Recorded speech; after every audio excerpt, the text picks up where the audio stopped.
Evan Prescott's boot crashed into the German Shepherd's left rib cage with a hard, hollow sound, and Dr. Mara Keene heard the chain snap tight across concrete as the dog's body slammed against the drainage grate. His forearm drove into her throat in the same second, pinning her against a rusted loading pillar where old, navy blue paint flaked under her shoulder blades, and the only thing she could pull in was a thin whistle of air that never reached her lungs. Her gloved fingers clawed at the sleeve of his leather jacket, then at skin, then at nothing useful. The room smelled like disinfectant poured over motor oil and damp metal left to rot.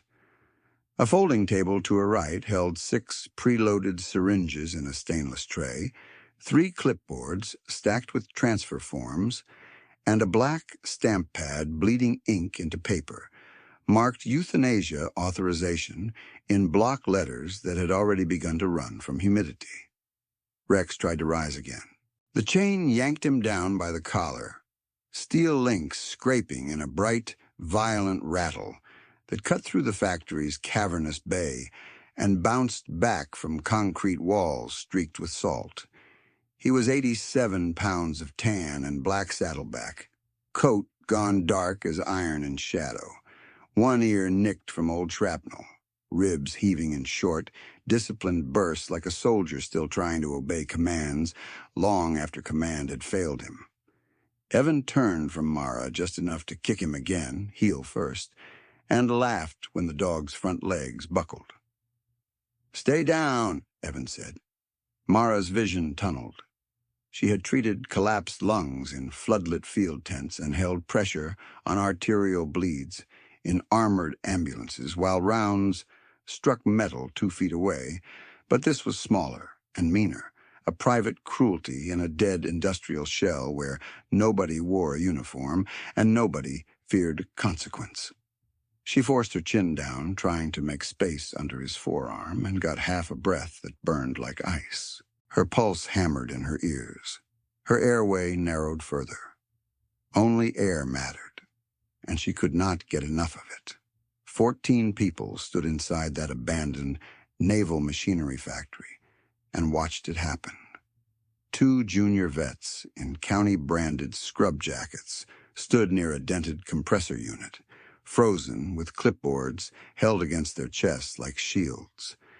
3 private security guards in black polos and earpieces occupied the open loading lane, close enough to intervene, feet planted as if liability law had nailed them to the floor.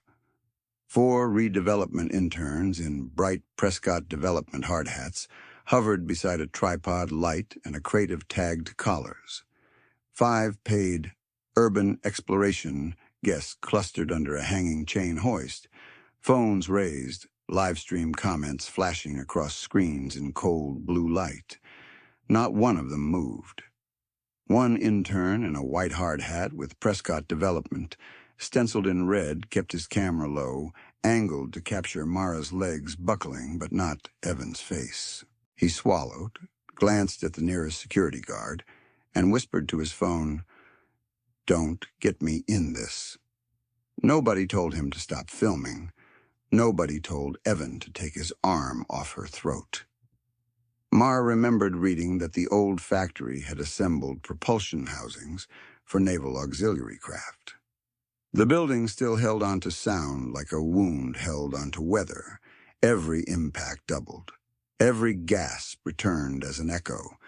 She heard Rex's chain drag in short jerks, heard his nails skitter for traction on concrete slick with condensation, heard a low note in his chest that began as pain and hardened into warning. His ears rotated forward, his body locked. A growl rolled under his breath, not loud, not wild, a contained pressure that made the nearest live-stream guest step back half a pace. Evan leaned his weight harder into Mara's neck and flashed his teeth at the room, sunglasses still on even under dead fluorescent fixtures that buzzed and blinked like exhausted insects. "Get this done," he said. "Forms signed, chips logged, no delays." Mara tried to answer and managed a broken sound. He shifted his forearm enough for her to choke out 2 words. "He's service." Evan's mouth twisted. "He's inventory." At the far end of the bay, a forklift battery charger clicked and hummed. Water dripped from a broken pipe into a plastic catch barrel at regular intervals, each drop a small metronome counting down the seconds nobody used. A security guard with a shaved head scratched his jaw and looked toward the exit door, then back to Evan. One junior vet wiped her palms on her scrub pants and stared at the forged date on the top form, as if a typo might rescue her from complicity. It did not. Mara got one hand on Evan's wrist and found leverage. Thin fingers and tendon and old muscle memory from defensive combat drills drilled into corpsmen who worked too close to panic. She turned her shoulder, almost slipped free, and Evan slammed her back into the pillar hard enough to wring her teeth together. Pain burst at the base of her skull. The chain hoist above them swayed, links clinking in a lazy, indifferent rhythm. Rex cried out then, a raw sound that cut through concrete bays and dead machinery and 14 held breaths. It was not a surrender sound. It sounded like a warning shot fired downrange. Then Grant Barrett stepped out of the shadowed corridor between Bay 3 and the old machine cage, NWU, Type 3 camouflage, catching the intermittent light in fractured green and brown. 6 feet of controlled stillness with broad shoulders, built by work instead of mirrors, and a scar cutting pale across his jawline. He did not raise his voice. He did not hurry. He moved once into full view and stopped, and the geometry of the room changed around him, as if someone had redrawn the floor plan with consequence included. Evan glanced over, dismissed him as another contractor, and tightened his grip again. Rex did not look at Evan now. Rex looked at Grant. The livestream chat kept racing on the nearest phone screen, white text and emojis streaking upward too fast to read, but Mara caught fragments. "Where is this staged? Call police, OMG, that dog," before the feed blurred again behind tears and pressure. Someone near the hoist whispered, "Who is that?" Another voice answered, too low for her to catch. Grant did not acknowledge either one. He stood with his hands visible at his sides, gaze fixed on Evan, and the noise in the bay seemed to pull inward around that stillness. Mara's boots scraped for purchase. Her throat spasmed against Evan's forearm. She watched Grant through a narrowing frame of vision and saw details her oxygen-starved brain still catalogued because training had wired her that way. Early gray at his temples, trimmed beard, hands marked by old cuts, posture of a man who had spent too many years entering rooms where people were seconds from dying. He took in the syringes, the forms, the stamped signatures, the chained dog, the camera phones, and the security placement in one sweep that lasted less than a heartbeat. He had not spoken yet. He did not need to. One live-stream guest lowered her phone first, then another. The shaved-head guard shifted his stance and took one step backward, eyes narrowed on Grant. The intern in the white hard hat angled his camera toward the floor and suddenly found the concrete fascinating.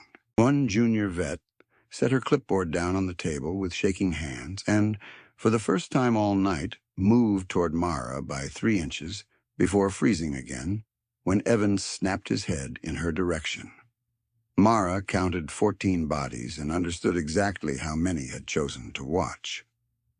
Rex pulled once at the chain, not to flee, but to align himself with Grant's left side out of old handler instinct that survived pain, confinement, and betrayal. His chest rose and fell. His ears stayed pinned forward. The growl in him deepened, no longer frantic, now measured like thunder gathering behind distant hills. Evan finally lifted his forearm, enough for Mara to pull in one full, ragged breath, and he used the pause to posture for the room, chin up, voice loud for cameras. "Nobody here is touching me," he said. "You all know who signs your contracts." No one answered. No one had to. Their silence had already answered for years. Mara coughed, tasted copper, and tried to plant her feet under her. Grant remained where he was, eyes on Evan, expression calm in the way that makes reckless men feel brave for exactly one sentence too long. The fluorescent lights flickered again, dimmed, steadied. Outside, wind pushed against a warped metal door and made it groan like a ship hull under strain. Inside, 14 witnesses waited to see who power belonged to now. Then Rex moved. Not far, not dramatic. 6 inches of chained muscle sliding over wet concrete until his shoulder lined with Grant's left leg and his head angled toward Evan's wrist at Mara's throat. The steel links rasped through the floor ring and snapped tight again. But the sound landed differently now. It was no longer panic. It was position. His tan and black coat, gold in daylight and dark as iron under dead fluorescence, rose along the spine in a measured ridge. His ears pinned forward, his body locked. A growl started low and steady, a sound building in his chest like thunder finding its target. Grant's left hand tightened once on empty air where a leash should have been. Evan heard that sound and laughed too loudly, too fast, because men like him mistook volume for control. He pressed Mara harder into the pillar, fingers spreading along her jaw as if he were adjusting equipment. "You trained him wrong," he said to nobody and everybody. "He's supposed to stay down." He turned his head just enough to throw the words at Grant. "And you're supposed to leave." Mara got half a breath, then another. Her throat burned raw where his forearm had compressed it, each inhale dragging like wire. She forced her knees straight, boots sliding on a film of condensation and machine dust, and felt the old Corman checklist kick in despite the pressure behind her eyes. Airway partial, dizziness present, right shoulder stable, no blackout yet. The chain beside her boot twitched as Rex shifted weight off his damaged left hip and held himself still with a discipline that had outlived every institution in this room. He had been kicked, and he was still waiting for command. The nearest junior vet took one step forward, stopped, and looked at Grant as if permission might exist in his face. Her name tag read, L. Morris in black block letters. She swallowed hard, glanced at the syringe tray, and then at Mara's neck, where finger marks were already rising in uneven patches. The second junior vet, a broad-shouldered man with red-rimmed eyes, fumbled for his phone, opened the dial screen, and froze when one of the private guards gave the smallest shake of his head. No words, just a warning from one complicit man to another. Nobody called anyone. Grant didn't blink. His gaze tracked the room in quick, disciplined slices. Security guard by the rolling door with a right hip bulge under his polo. Second guard near the compressor, knees locked, fear sweating through his collar. Third guard close to the table, hand hovering near a radio he hadn't keyed once. He clocked the 3 clipboards, the forged euthanasia forms with duplicate signatures and identical timestamps, the black stamp pad, the 6 preloaded syringes, 2 uncapped. He clocked 5 phones, still recording from 5 different angles. He clocked Mara's oxygen debt and the way her left hand had gone pale at the fingertips. He looked back at Evan and stopped scanning. That stillness cracked the room wider than any shout could have. One live stream guest lowered his phone and muttered, "Man, I don't want this," to nobody in particular. Another kept filming, but stepped behind a rusted crate, framing only Grant and the dog now, not Evan's grip. The intern in the white hard hat turned his camera screen toward his chest. thumb hovering over the end stream icon, unable to decide whether self-protection meant deleting or preserving. In the corner, beneath a hanging hoist chain, a woman in designer boots whispered, "Who is he?" And the guard by the door answered without taking his eyes off Grant. "Doesn't matter." It mattered. Evan's sunglasses slipped half an inch down his nose as sweat gathered at his temples. He shoved them back up with the back of his hand and kept his forearm under Mara's jaw. "Everybody in this building works for me tonight," he said, "even you." He pointed at Grant without fully releasing his hold. "You hear me? You don't walk in here and posture." Grant's voice came out flat and quiet, the tone of someone issuing weather data. "Take your arm off her." 3 seconds of silence followed, long enough for water to drip twice into the plastic barrel by the wall. Evans smiled like cruelty was a language he had spoken since childhood. "Or what?" Rex's growl deepened, not louder, just heavier, and the red-haired junior vet flinched as if the sound had physical force. Mara found enough air to whisper one word past bruised tissue. "Grant." Evans snapped his head toward her. "You know this guy?" His forearm dug again, and she coughed hard enough to fold at the waist before he yanked her upright by the collar of her scrub jacket. "Of course you do," he said, voice sharpening with the thrill of discovery. "This is your little rescue plan." Grant took one step forward.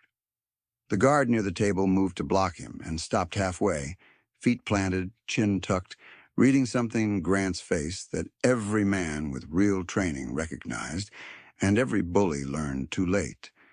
It wasn't anger. It was decision. Clean, finished, already beyond debate. The guard exhaled, then shifted aside without being told. Evan saw it happen. So did everyone else. His bravado cracked on the edges. He filled the crack with the only weapon he trusted. "My dad owns this county," he said louder now, performing for the phones and the interns and the men he paid to stand still. "Hospital, sheriff contracts, all of it. You put hands on me and I make one call." Grant didn't move again. "You already did." The sentence hit the room like a dropped weight. Mara watched Evan process it and fail. She felt his grip falter by a fraction, enough for a full breath to punch into her lungs. Pain lanced down her trachea with the inhale, but clarity came with it. She saw the chain anchor point near Rex's collar. She saw the nearest syringe cap lying on the floor by a cracked yellow line. She saw the intern in the white hard hat finally angle his phone toward Evan's face, not away, because momentum had shifted and cowards could smell which side might survive the night. Rex's nails clicked once as he adjusted stance. His eyes never left Evan's forearm. Grant's jaw scar caught the overhead flicker and vanished again in shadow. He stood in NWU Type 3 camouflage, like the uniform had grown around him. No weapon drawn, no threat display, just presence calibrated to one task: stop the harm, secure the vulnerable, preserve evidence. Men in this posture did not bluff. The room understood it in the oldest way, beneath language, beneath policy. One of the livestream guests whispered into her phone mic, voice shaking, "He said, take your arm off her, and nobody's breathing in here right now." She was right. The guard by the rolling door reached for his radio and thought better of it. The red-haired vet edged closer to Mara, palms open at waist height, as if approaching a frightened horse. El Morris slid the top clipboard an inch toward herself with 2 fingers, trying to keep the forms in sight without making a sound. The intern with the white hard hat kept filming and whispered, "Don't cut, don't cut," to whoever watched from the other side of his stream. Evan's lips peeled back from his teeth. "You think a dog and a costume scare me?" Rex bared his canines, not in frenzy, in warning. Grant spoke one word. Last chance. The building seemed to lean in. A fluorescent tube overhead buzzed, dimmed, and came back with a stuttering pulse that washed the bay in cold light and shadow bands. The old naval factory held the moment the way it held every sound, amplifying the scrape of Mara's boot, the creak of Evan's leather sleeve, the chain's metallic whisper as Rex settled lower for traction. Somewhere outside, wind pushed grit against sheet metal. Inside, 14 witnesses discovered that the gap between power and consequence could collapse in a single breath. Stay with this moment and mark where you're watching from, because these stories travel farther than the men who try to bury them. If you believe retired service dogs and the people who stand between cruelty and silence deserve loyalty in return, subscribe and keep going to the end. What happened after this held breath did not just save one woman and one dog in an abandoned factory.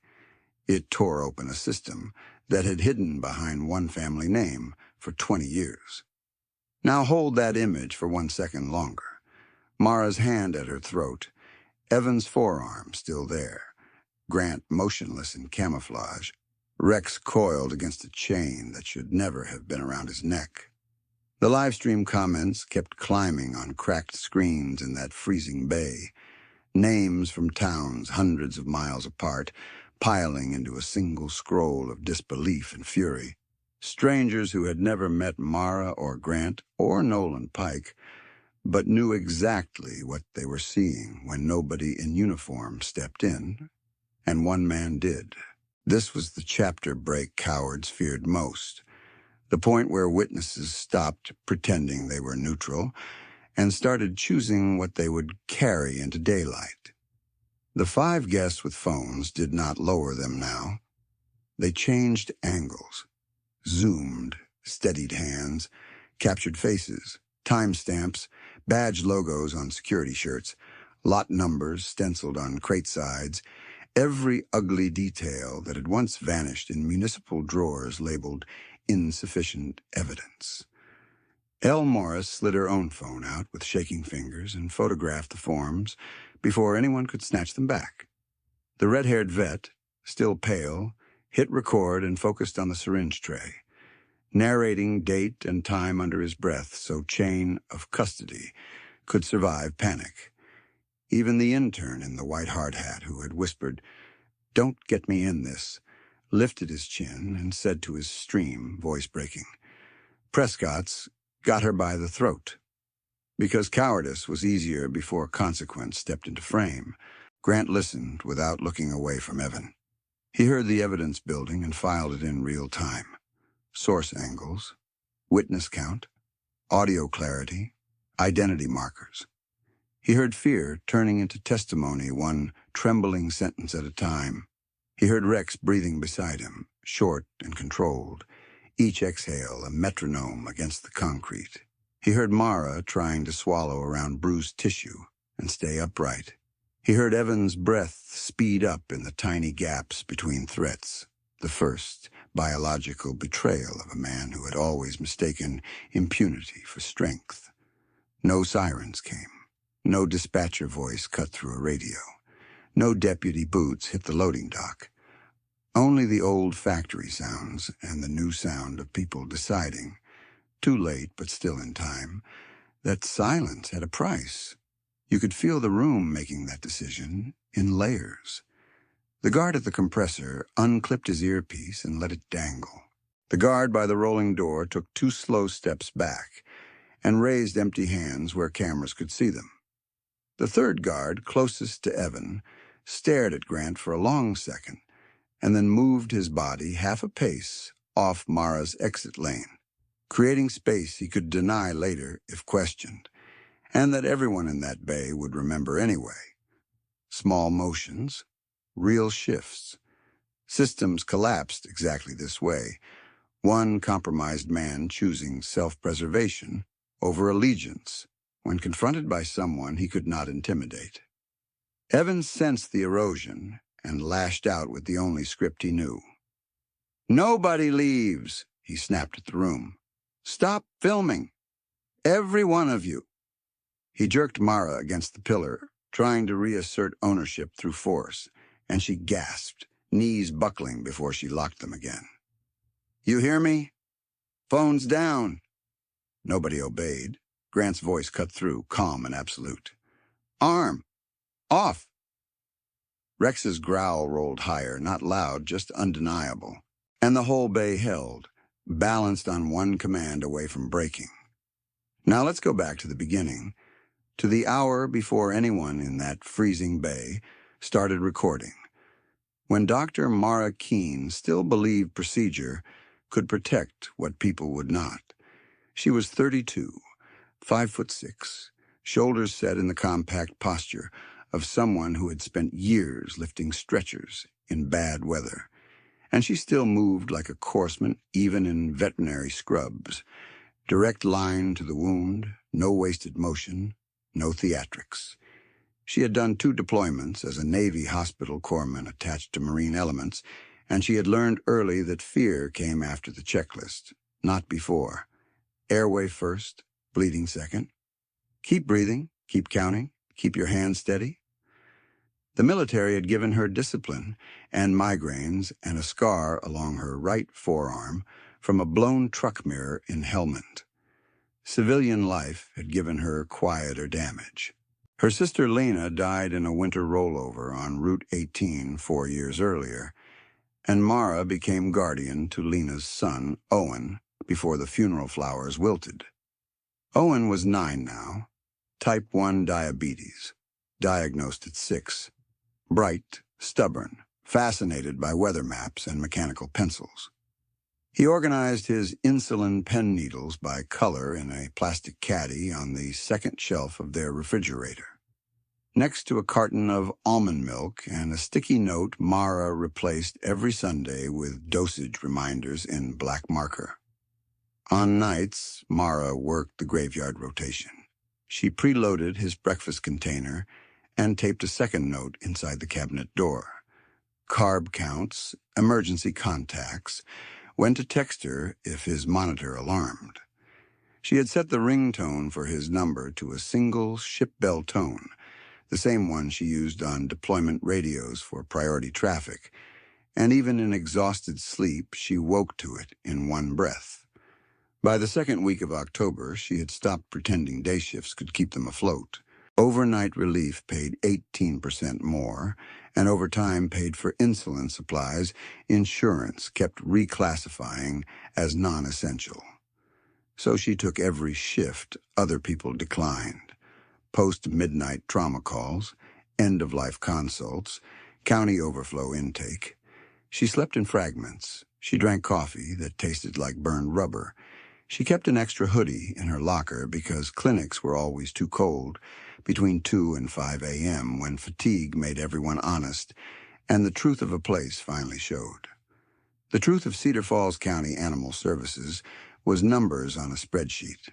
The truth of Mara's nights was names. Ranger, 12, retired MWD with cataracts and a gentle mouth.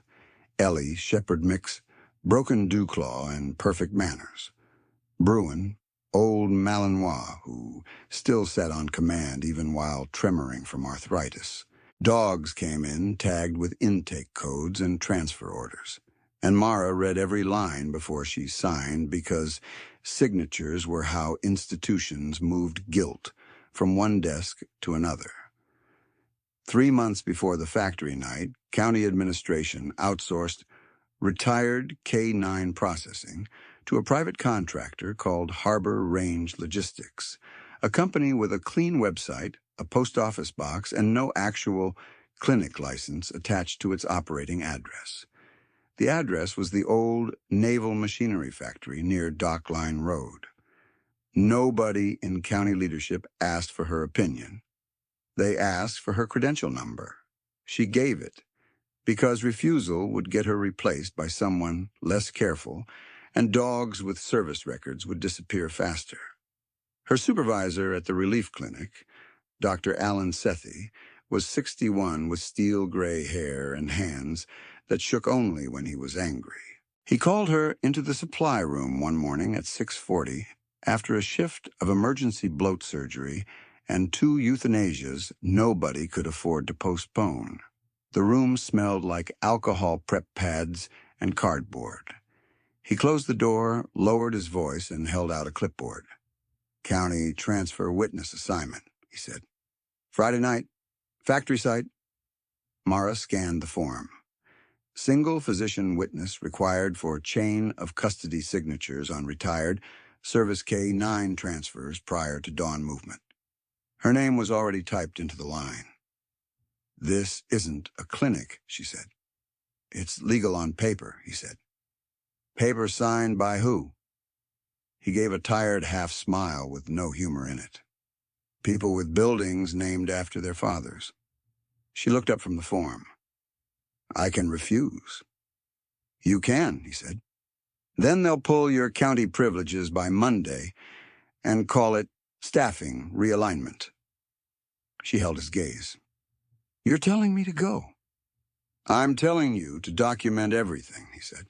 "Timestamp photos, plate numbers, copies if you can get them. Don't be alone near loading lanes." He should not have had to say any of that to a licensed physician in county contract work. He said it anyway. Mara signed. At home that afternoon, Owen sat cross-legged on the living room rug, building a cardboard weather station for school. Strips of tape stuck to his elbow and a toy anemometer balanced on a shoebox tower. Rain tapped the apartment windows in soft intervals. The kitchen smelled like rice and garlic from the pan she had set to cool. Mara watched him work while she sorted pill bottles and test strips into day-labeled bins, and she told herself what working people always told themselves when systems started to lean the wrong way. One more shift, one more invoice paid, one more week. "Are you home when I wake up tomorrow?" Owen asked without looking up. "I'll be back before 7, she said. "You said that last time." "I was 40 minutes late," she said. "Emergency C-section on a bulldog. The dog won." He considered this, nodded, then reached for his glucose monitor and handed it to her like an officer passing equipment. She checked his numbers, logged them in the kitchen notebook, and touched the crown of his head on her way to the sink. His hair smelled like apples from the cheap shampoo they both used. These were the details that made people irreplaceable. Not heroic speeches, not polished biographies. Tape on a kid's elbow, notes in a fridge, alarms set for 3:15 and 5:10 and 6:30, because money and medicine never slept. Friday came with sleet. At 11:48 p.m., Mara parked behind the factory fence line, under a dead security light, and sat in her car for 10 extra seconds, listening to the heater fan click down. The old building stretched across the lot like a grounded ship, long concrete bays and rusted catwalks, windows boarded from the inside. She could smell wet iron through the vents. 2 white cargo vans idled near Dock Dorsey. A black Porsche SUV sat closer to the office annex, spotless despite the weather, as if dirt knew not to touch it. Her phone buzzed with a text from Owen's sitter. "He's asleep. Number's good. Night." She texted back a thumbs up and locked the screen. Inside, the site looked less like a medical transfer point and more like staged compliance. Folding tables, portable floodlights, crates with barcoded tags, no proper exam space, no oxygen backup, no crash cart. 2 junior vets in county scrub jackets moved with the stiff, uncertain rhythm of people following orders they did not trust. 3 security contractors stood where they could block exits faster than they could assist an animal in distress.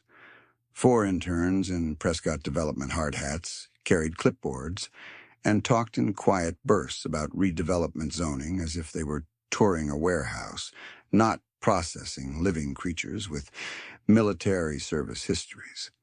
And Evan Prescott moved through them all like he owned gravity.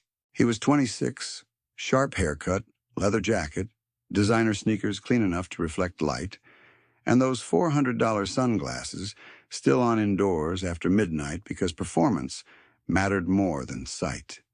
He wore entitlement like a second skin, not loud, not frantic, simply certain that no door in this county stayed closed to him. Mara had seen men bluff power before. Evan never bluffed. He announced it because experience had taught him announcements were enough. "Doc," he said when he saw her badge. "You sign, we load, you go home." "I examine first," she said. He smiled without warmth. "You witness first. Read your assignment." She held out her hand. "Forms." He gave her the top clipboard. Euthanasia authorizations already stamped. Identical timestamp blocks across 3 separate dogs. One signature line pre-filled in a handwriting too neat to be produced in a freezing warehouse at midnight. Mara felt cold run under her ribs that had nothing to do with weather.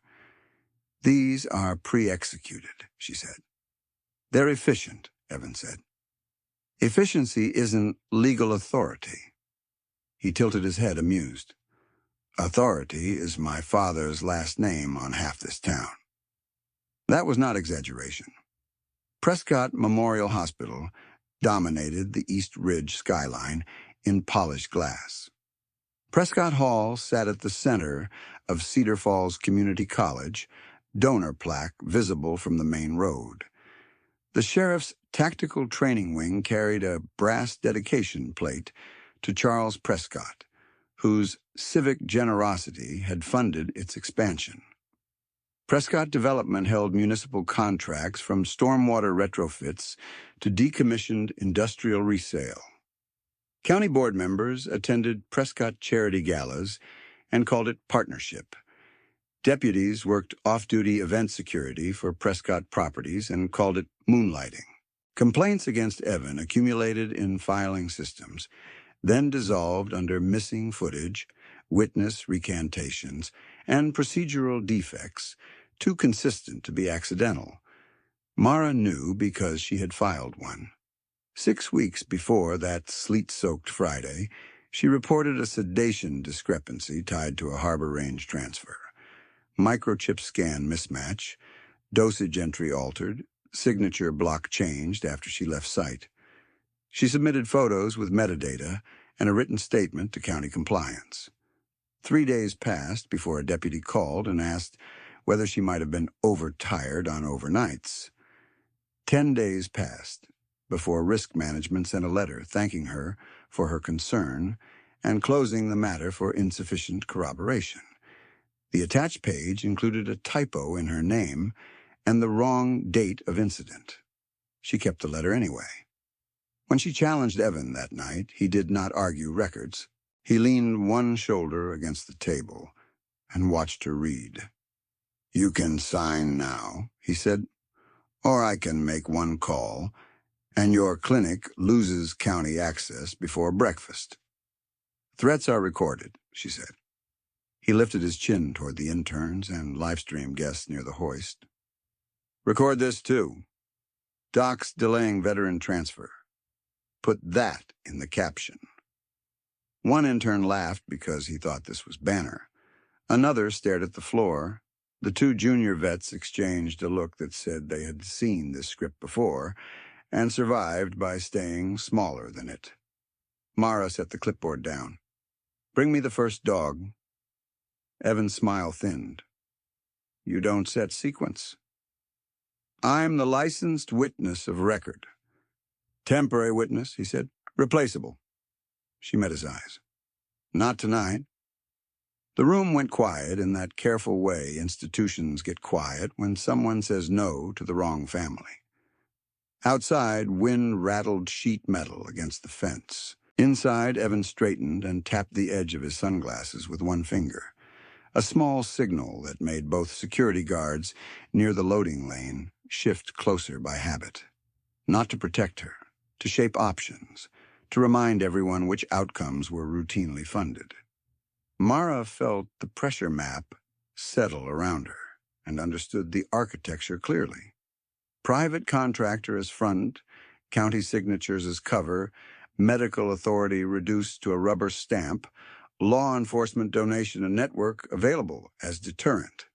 None of it required overt conspiracy meetings in dark rooms. It required incentives, fear, and enough people willing to call surrender professionalism. She thought of Owen's insulin caddy on the second shelf. She thought of Dr. Seethy saying, "Document everything." She slid her phone halfway from her scrub pocket, angled it low, and snapped 3 silent photos of the form stack. Header logos, timestamps, pre-filled signatures, Harbor Range transfer code in the upper right corner. Evan saw the movement. His hand shot out and clamped around her wrist, hard enough to jolt bone. He pulled her 1 step closer, voice dropping so only she could hear. "You don't collect against me," he said. Mara did not pull back. "You're already on record."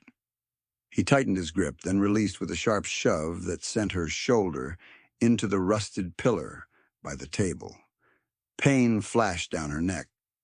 Across the bay, one of the live-stream guests raised a phone higher. A security guard looked away. The interns froze in place under hard hat logos that matched the hospital donor wall, the college auditorium plaque, the sheriff's training wing dedication. Evan spread his hands to the room, smiling again. Power announced before its collapse had even begun. "Get the shepherd," he said. "And somebody hand the doctor a pen." No one reached for the pen. Evan's order hung over the folding table, with the sting of solvent and damp rust. And the pause that followed was small enough to miss unless a man had spent years measuring the half-seconds between command and panic. Grant Barrett stood in the service corridor beyond Bay 3 with one hand against cold cinder block, listening through a gap where a steel fire door no longer latched. He had arrived 7 minutes earlier after hearing a dog cry through the wind off Dockline Road, and he had stayed in shadow long enough to map exits, count bodies, and confirm what kind of room this was. Not confusion, not chaos. A system running on fear. The cry came again, lower this time, with steel chain dragging over concrete. Grant's jaw locked. He knew that cadence. He had heard wounded military dogs vocalize in Helmand, in Mosul, in Yemen, and each location left its own acoustic scar. Open desert carried sound flat, city alleys threw it back jagged, concrete compounds turned pain into an echo chamber. This factory did the same thing the compound in Yemen had done the night Nolan Pike died. It multiplied impact. It made a boot strike travel farther than it should. It made breathing sound borrowed. He leaned enough to see around the doorframe and took in Mara with Evan's hand still on her wrist. The interns in branded hard hats. The guards positioned for control, not safety. The syringe tray lined up like a staged photograph of lawful procedure. Then he saw the shepherd by the drain and stopped moving altogether. Even in bad light, a working dog carried himself in a way pet owners never learned to fake. Weight balanced for response. Eyes triaging motion in sequence. Ears adjusting like directional sensors. This dog was older now and leaner through the flank, but the discipline was intact, and the old injury was where Grant remembered it. From one redacted after-action line he had read so often, the words had burned in. Left hip, fragmentation trauma, Kandahar compound breach, stabilized in theater. Rex. For a moment the room receded, and Grant felt Yemen again, not as memory, but as physiology. His pulse dropped instead of rising. Peripheral vision widened. Breathing shortened to silent cycles. That response had kept him alive overseas and kept him awake every night since retirement. 18 months out of DevGru, and his body still treated silence like pre-contact. 3 nights out of 4, he woke between 2:40 and 3:10, with his hand closing on empty sheets where a rifle used to rest by his bunk. On better nights, he made coffee and sat on his kitchen floor with lights off, listening for sounds that were not there. On worse nights, he drove industrial roads until dawn, windows cracked in winter, because abandoned loading yards and sodium vapor lights matched the terrain in his head better than his own house did. The VA called it chronic hypervigilance with insomnia and startle dysregulation. Grant called it unfinished business. Nolan Pike's name sat at the center of all of it. Chief Petty Officer Nolan Pike had been 41, point man when the route narrowed, and one of the few people who could tell Grant to stand down and have him listen. In Yemen, during a compound breach outside Al-Mara, their element moved through a service alley toward a reinforced steel gate, while Rex and Nolan ran lead by 6 meters. First contact came from a second-story window. The second came from under a drainage lip, where no one expected pressure plating. Nolan saw the displacement in gravel, shoved Grant's shoulder with both hands, and absorbed the blast wave that should have taken 2 men. Grant remembered sound first, then white dust, then Nolan on his back with his right hand still closed around Rex's harness handle, as if command could outlast blood loss. Medevac wheels left the ground 19 minutes later. Nolan never woke up. Rumor filled the gap before casualty briefs did. A procurement leak, a route error, handler negligence. Somebody in procurement or public affairs had clipped context to keep liability small and headlines clean, and by the time corrected reports circulated inside sealed channels, the wrong version had already spread outside. Grant read the line twice in a contractor form 6 months later. Pike missed the plate, dog flagged late, and punched a concrete wall hard enough to split his knuckles open. He did not defend himself. He did not defend his unit. He defended Nolan and Rex, and the thread disappeared by morning. The official world moved on. Grant did not. He retired 4 months after Yemen with hearing still uneven in his left ear and a scar carved along his jaw where secondary debris hit him during extraction. The retirement packet used neutral language, medically qualified for transition, operationally complete, commendations attached. Nothing in the packet said that he could not sit in a restaurant with his back to a door. Nothing in it said he started cataloging every exit the second he entered a grocery store. Nothing in it said he left faucets running because sudden silence made his chest tighten. Paper had no field for that. 2 weeks after retirement, he filed his first request for Rex through the military working dog disposition pipeline. Denied. Handler preference priority unresolved. He filed again with supporting documentation that Nolan Pike was deceased and no spouse or immediate family member had claimed custody. No responsive records. He filed through a veterans legal clinic in Norfolk, paid out of pocket, and waited 53 days for a response that listed Rex as transferred to regional retirement holding under subcontracted care. No facility named, no kennel number, no medical status update beyond stable. Grant drove to Fort Sailor Disposition Center in person, NWU Type 3 blouse on, old Trident pin in his pocket, and sat in a hallway that smelled like bleach and printer toner while 2 civilian administrators pulled files they told him did not exist on phone. He stayed 9 hours. He left with 1 photocopied routing sheet, 3 blacked-out lines, and a subcontractor label. Harbor Range Logistics. By the first week of January, he had built a map on his garage wall with shipping logs, shell company registrations, and insurance claims flagged under euthanasia reimbursement codes that did not match known MWD retirement timelines. Harbor Range appeared, disappeared, and appeared again under linked entities tied to Prescott Development Procurement Arms. Every time he pushed for records, county offices referred him to private contractor channels.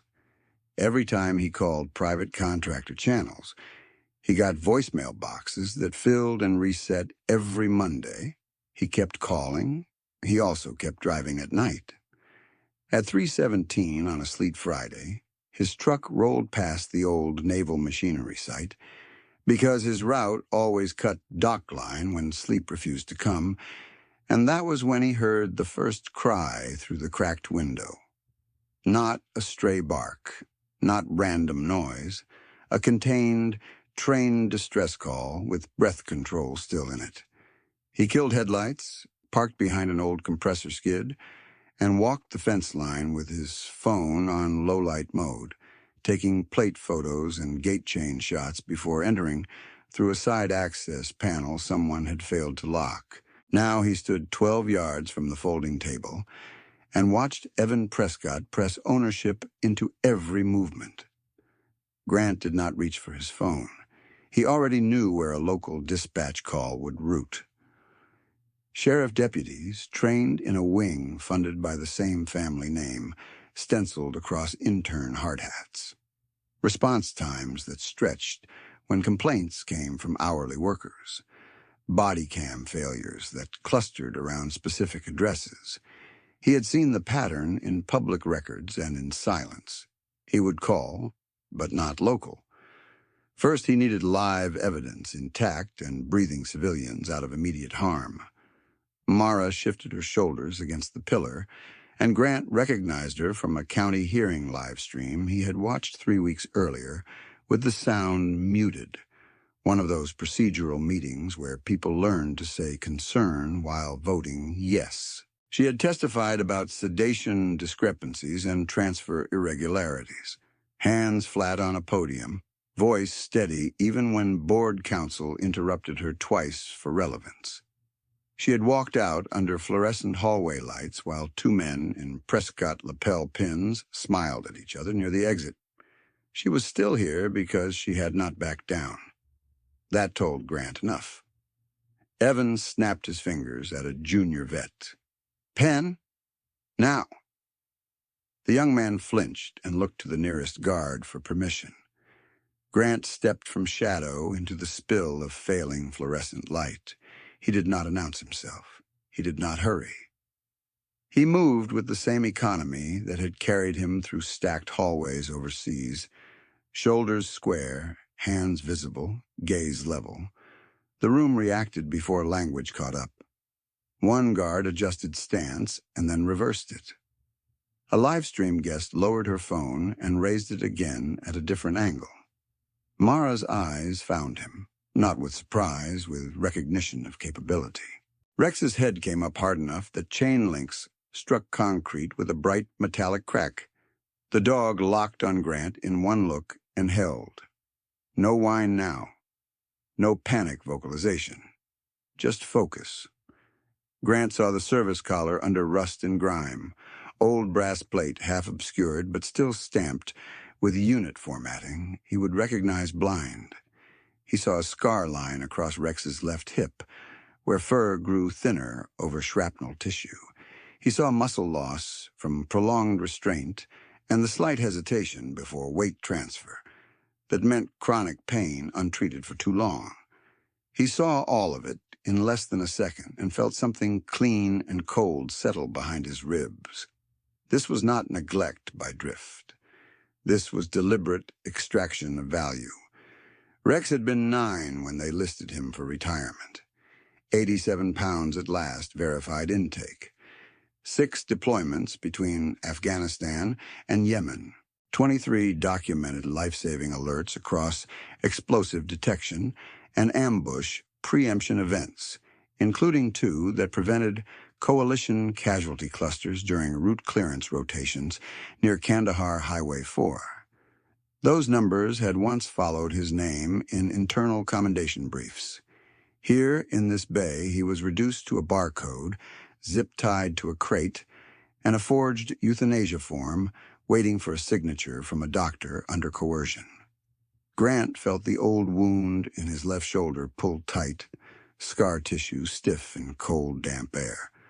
A souvenir from the same Yemen breach that took Nolan. He rolled the shoulder once without taking his eyes off Evan. Pain grounded him. So did Rex's breathing, short and controlled, each exhale visible in the thin factory chill. 3 days before this night, Grant had received an unsigned envelope slid under his apartment door. Inside was a photocopy of a transfer ledger and one handwritten line in block print. Check the collar lining, no sender, no return address. He had added it to his evidence binder, flagged it unverified, and decided not to move until he had sight confirmation on Rex. Now, sight confirmation stood chained 12 yards away. The first phase of uncertainty ended right there. Evan misread the room because men like him always did when consequence arrived quietly. "Whoever you are," he said, voice loud for the cameras, "you wait your turn." Grant kept walking until he stood just inside the open lane between Mara and the dog, close enough for intervention, far enough to avoid forcing a panic trigger and an injured working shepherd. He stopped, feet set, body angled so Rex could see his left side. Rex's ears rotated forward. His body went rigid. A low growl built in his chest like distant thunder. Grant gave the smallest hand signal at knee height. 2 fingers down, palm in. Rex stilled on command despite the chain bite at his throat. That obedience, after everything done to him in this room, landed heavier than any shout. By late November, Grant had learned that grief could calcify into ritual if no one interrupted it. He cleaned Nolan's old challenge coin every Sunday, though it never changed. He replayed helmet cam snippets in his head that had no missing frames, yet still felt unfinished. He told himself he was chasing a dog through paperwork because loyalty demanded it, and that was true, but it was not complete. He was also chasing the last living witness to the seconds before Nolan died, the one creature who had been at Nolan's side when rumor started replacing truth. Rex was not only a retired MWD in danger. Rex was evidence with a heartbeat. Grant planted himself in that bay and felt the entire map align. Mara alive but compromised, dog restrained and injured, forms pre-stamped, witnesses recording, corrupt local channel unusable, federal path still open if he could hold this line long enough, his insomnia, his night drives, his fixation on procurement records, the years spent arguing with clerks who said file not found. All of it converged on this concrete floor, under flickering lights. Evan reached again for the pen someone still had not handed him. Grant looked at Rex once more, saw old service discipline burning through pain, and understood with absolute clarity that forgetting had nearly killed this dog, this doctor, and Nolan's name all at once. Then he lifted his eyes to Evan and let the calm in his face do the first part of the work. Evan held the pen between 2 fingers like a prop, not a tool, and dragged Mara half a step closer to the pillar as if the motion could prove he still controlled the room. Grant watched the forearm at her throat, the pressure angle, the whitening knuckles, and the tremor Evan thought no one could see. The tremor told the truth first. Men who owned outcomes did not shake. Mara's next breath scraped out of her in a dry, torn sound. She kept her feet under her by force, shoulders tight, eyes watering, and her mind did what training had taught it to do under compression. Count, classify, survive. She saw Rex's chain bite into fur at the collar line. She saw the forged timestamp blocks on the top form. She saw Elle Morris inching her phone higher with both hands, recording even while fear made her jaw chatter. Every detail mattered now in a way it had not 5 minutes earlier, because this was no longer an ugly shift with a rich bully posturing in a dead warehouse. This was evidence in motion, a live map of coercion, and everybody in that bay knew it. Nobody looked neutral anymore. The guard nearest the rolling door kept his palms open, where cameras could catch them. The red-haired junior vet, stood by the syringe tray with his own phone aimed at the labels, whispering date and time for the record, his voice breaking on every third word. One of the 5 live-stream guests panned slowly over the hard hat logos, then over Evan's face, then over Mara's neck. He had stopped chasing comments. He was filming for court. Rex stayed low beside the drain, every line of him disciplined and ready. The old injury in his left hip showed in the way he distributed weight, guarding pain while still setting for movement. Grant had seen that posture in blast zones and breach corridors, dogs holding through damage because the job was not finished. Rex's breathing came in short, controlled bursts. Not panic, not surrender. A waiting task. Grant did not need to look at the service collar again to feel Nolan's absence in his chest. Nolan Pike had died with one hand on that harness. Rumor had spent 18 months trying to take that truth apart. In this bay, with forged forms stacked beside loaded syringes, Grant could feel the same machine at work, power laundering cruelty through paperwork, then calling it procedure. He had spent a year chasing a missing dog through shell entities and dead voicemail trees. Mara had walked into this place to keep a signature from becoming a weapon. Rex had survived long enough to cry loud enough to be heard through sleet and sheet metal. The lines had converged on this floor. Evan still thought this was theater. He raised his voice for the phones. Last warning. Everybody drops cameras. Dock signs. We move the animal. No one moved. He laughed once, high and brittle. You people don't understand consequences. Mara's fingers found Evan's sleeve and pushed, trying to create a finger width of space at her airway. She got less than that, but it was enough for a rough inhale. Her voice came out in fragments. Grant, don't call county. I won't, he said. That answer landed across the room like a lock turning. At 3:24 a.m., sleet became hard rain on the factory roof, a fast metallic drumming that swallowed the distant road and boxed them into the sound of this one decision. Evan heard Mara say Grant's name and snapped toward her, then back to Grant, recalculating for the first time. You know him, he said to Mara, accusation and panic braided together. You brought him here. Mara coughed, then forced words through bruised tissue. You brought him. You kicked his dog. The sentence took something out of Evan that bluster could not refill. Grant took one measured step closer, enough to tighten the lane between Evan and the table without crowding Rex's trigger line. His boots stopped on a cracked yellow floor mark left from some long-closed assembly process. Behind him, the nearest live-stream guest whispered, He's military. And another voice answered, No, he's worse for them. Grant kept his eyes on Evan. You're done. Evan shook his head and pulled Mara higher by her scrub collar, turning her body toward Grant like a shield he could hide behind, while still pretending to command the room. The move was clumsy. Fear had started to outrun his hands. You touch me. She goes down, he said. You all hear that? He assaults me. She goes down. El Morris said very softly, but into her phone. He's threatening the witness. The red-haired vet echoed it louder, voice cracking.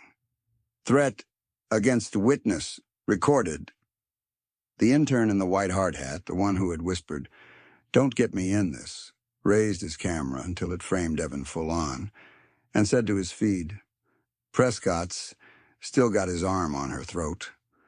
Rex's ears rotated forward, his body locked harder. A low growl rolled up from his chest and settled into the concrete, like distant machinery coming online. Grant heard every sound and sorted it by relevance. Dog stable under restraint. Victim conscious, but compromised. Primary aggressor destabilizing.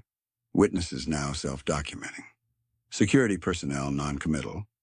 Local response channel contaminated. Federal call still pending. He had run faster operations in darker places, but this one carried a different weight because a dead teammate's name stood behind it, waiting to be either buried forever or brought back into daylight. Evan lifted the pen again and pointed it at Grant like a knife. Say you're security. Say you're contracted. Say something useful. Grant said nothing. That silence unnerved him more than a threat. Evan pivoted to his oldest shield. My father owns this county, he said, voice rising.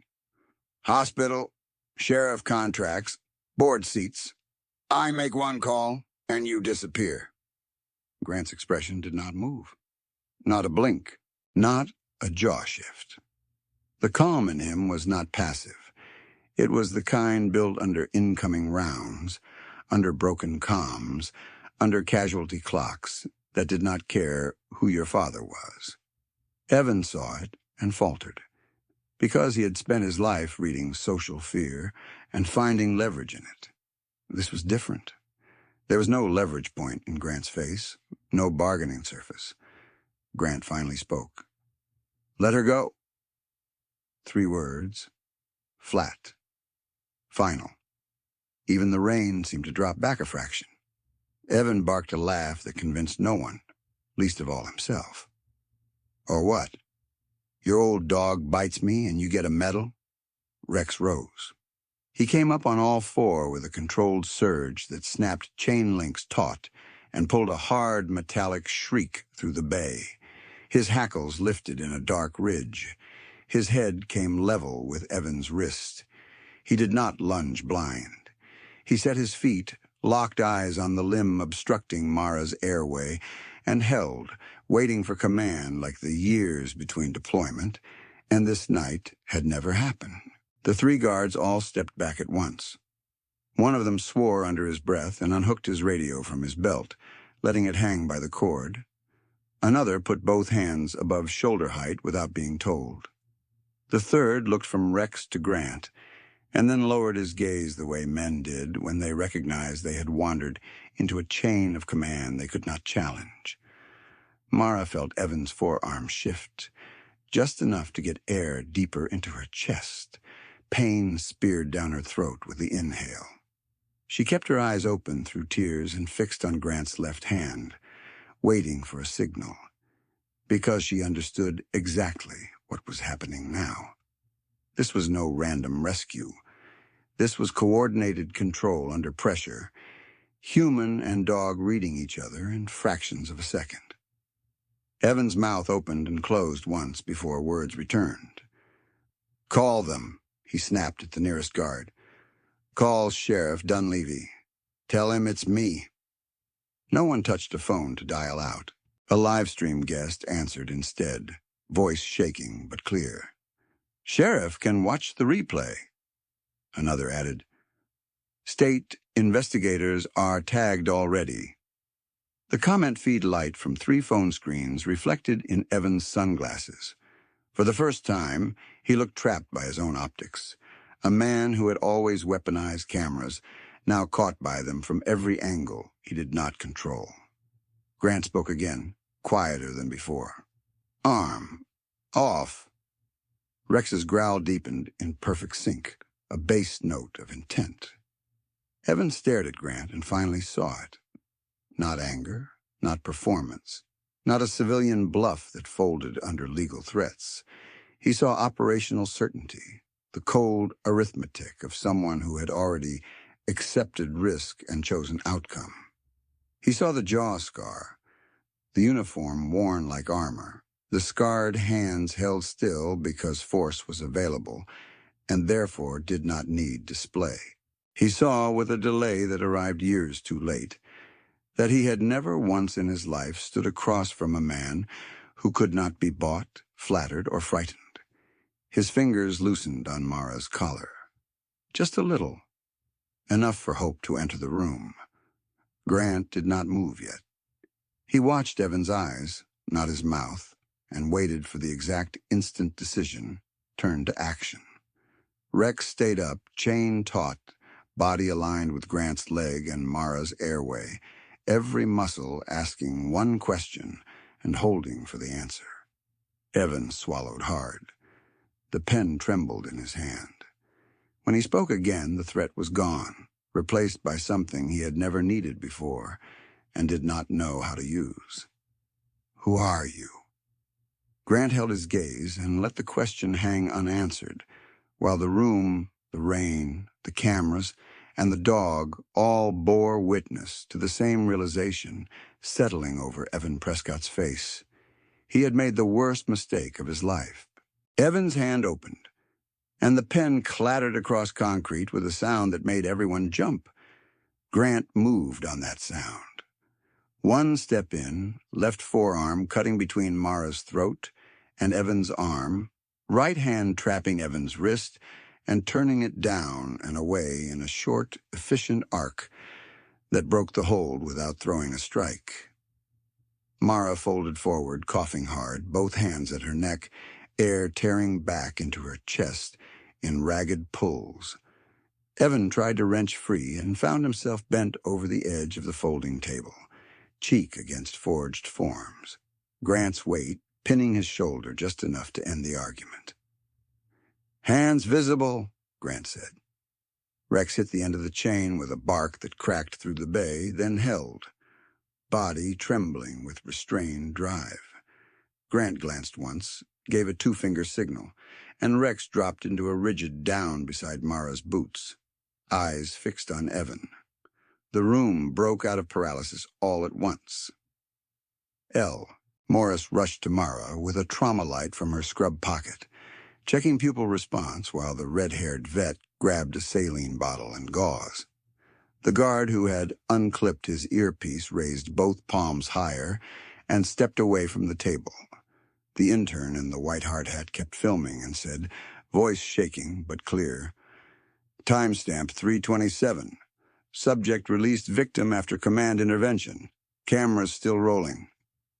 Evan twisted his head, face red, breath fast. "Call Dunleavy," he spat at the nearest guard. "Now." The guard looked at Grant, then at Mara, struggling to swallow, and did not touch his radio.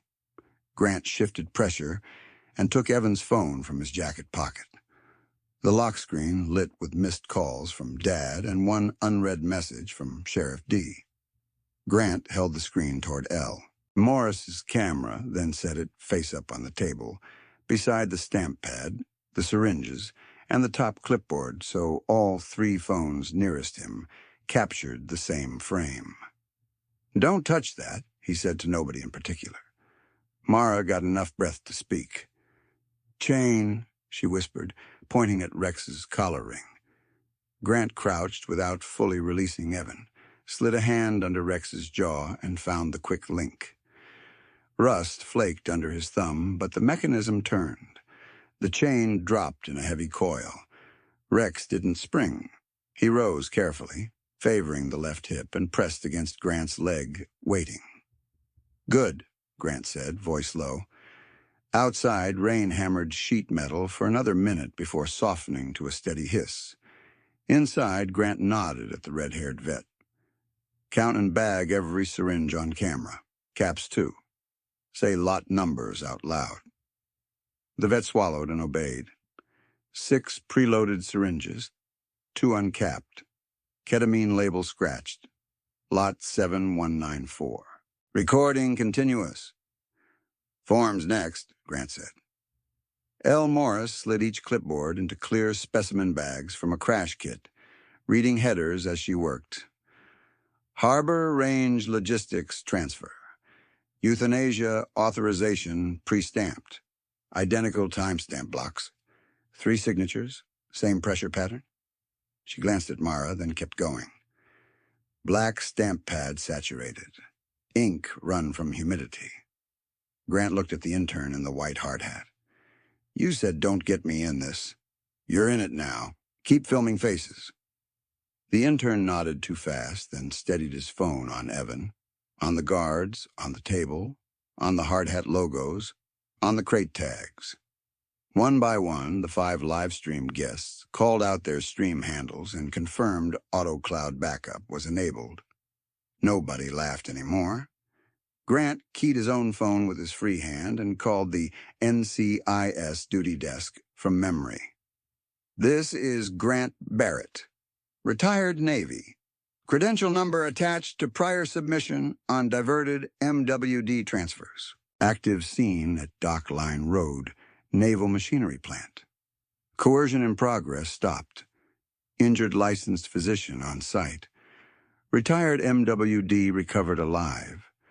Forged euthanasia forms, controlled substances, live witness video from multiple devices. Local sheriff channel compromised by donor conflict. Request federal and state response now." He listened for 4 seconds, answered 2 verification questions, and gave them the gate code painted on the side fence. Then he called the state investigator number Dr. Sethi had once texted Mara and repeated the essentials. He ended both calls with the same line: "Chain of custody intact and recording." No county sirens came.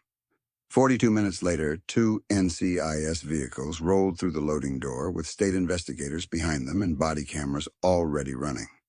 Special Agent Tessa Ward took one look at the table and started dictating. Item 1, 6 syringes. Item 2, forged transfer documents. Item 3, mobile device belonging to Evan Prescott displaying contact with Sheriff Dunleavy. Item 4, chained restraint with biological trace. She turned to Grant. "You're the reporting witness?" "I'm one of 14, he said. She followed his gaze across the room. "Then we take all 14. By dawn, every phone had been cloned under consent forms on folding chairs that still smelled like solvent and rust. By 8:10 a.m., state investigators had seized Harbor Range servers from a storage unit registered to a Prescott Shell, LLC. By noon, Dr. Sethi stood in Mara's clinic doorway with 2 coffees and watched an evidence team carry out the same county compliance letter that had once dismissed her report for insufficient corroboration, typo and wrong date included. 2 days later, rain had cleared and sunlight hit the glass frontage of Prescott Memorial Hospital, hard enough to make people squint. Evan came down the front steps in a pressed jacket flanked by counsel, still trying to look amused for cameras he no longer controlled.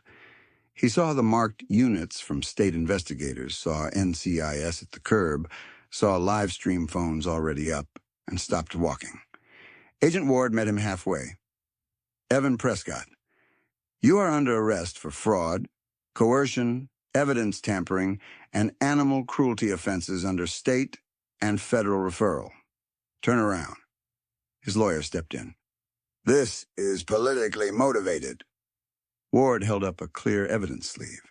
Inside sat a screenshot from Evan's own phone. Sheriff D, timestamped during the assault. Next to an image of Mara pinned at the pillar.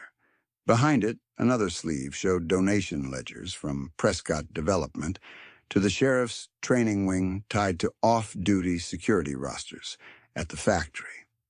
"Your client can explain motive on record," Ward said. Evan looked toward the hospital entrance where his father had just appeared between 2 board members. Charles Prescott's face went from outrage to calculation in one breath. "This is a misunderstanding," he called out. Ward didn't raise her voice. "Your name is on 3 facilities and 16 contracts in this file. Today it's also on subpoenas." She cuffed Evan on camera. No one cut the feed. That afternoon, Charles Prescott resigned from the hospital board, the college foundation, and the sheriff's training wing trust in a conference room that smelled like lemon polish and fear. He read from a statement about stepping aside for transparency while state auditors boxed donation binders behind him. One board member, the same man who had once given Mara a loaded look in a county hallway and then walked past her, opened his mouth to speak and thought better of it. He never explained what he knew, and the record noted his silence. 3 weeks later, in Cedar Falls Superior Court, Mara sat upright in the witness chair with faint yellow bruising still visible above her scrub collar.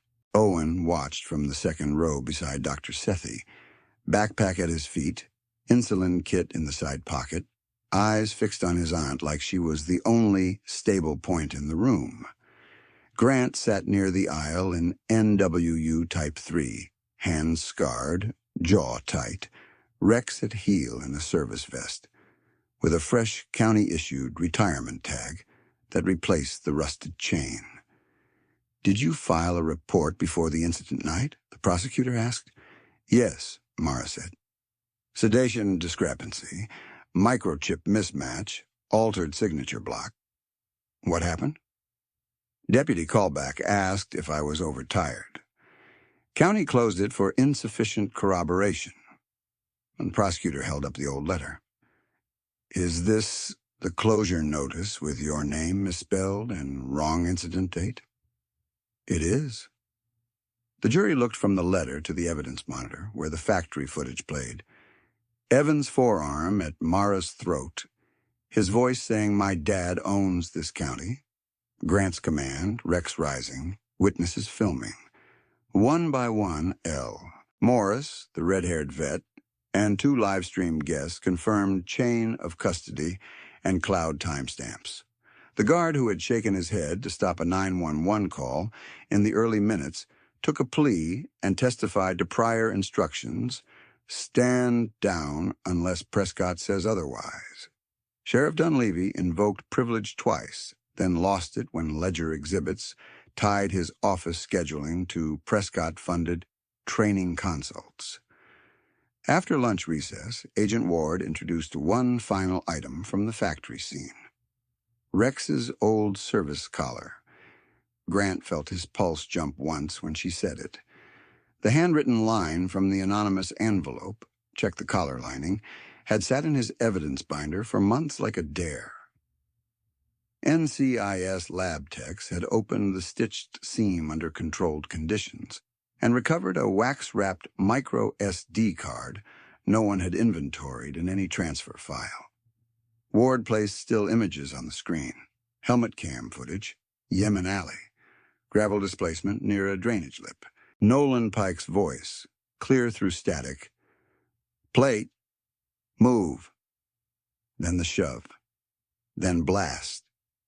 The courtroom went silent in the exact way the factory had gone silent, but this time silence held truth, not fear. The defense's negligence theory collapsed in 3 minutes of authenticated footage and metadata. The record corrected officially: Chief Nolan Pike died taking decisive protective action under imminent explosive threat. No handler negligence. No route error attributable to Pike or MWD Rex. Grant didn't realize he had stopped breathing until Rex stood, stepped close, and pressed his head hard against Grant's chest, right over the sternum, holding there with the patient insistence only the dog had ever used on him. Grant put both hands on Rex's neck and let one long breath out. His shoulders dropped. Rex stayed until the tremor in Grant's ribs settled.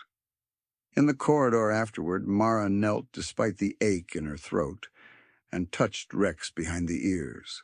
Owen asked very quietly, "Is he the one from your stories?" Grant nodded. "Yeah, he is." Owen held out a hand, careful, waiting. Rex sniffed once, then rested his muzzle in the boy's palm. Mara looked at Grant, eyes wet but steady. "You didn't call county," she said. "No," Grant said. "I called people who could read evidence." By the second week of April, the factory was under federal seal, Harbor Range dissolved by court order, and every retired MWD transfer in Cedar Falls County was reassigned to a transparent veteran placement program with independent medical oversight.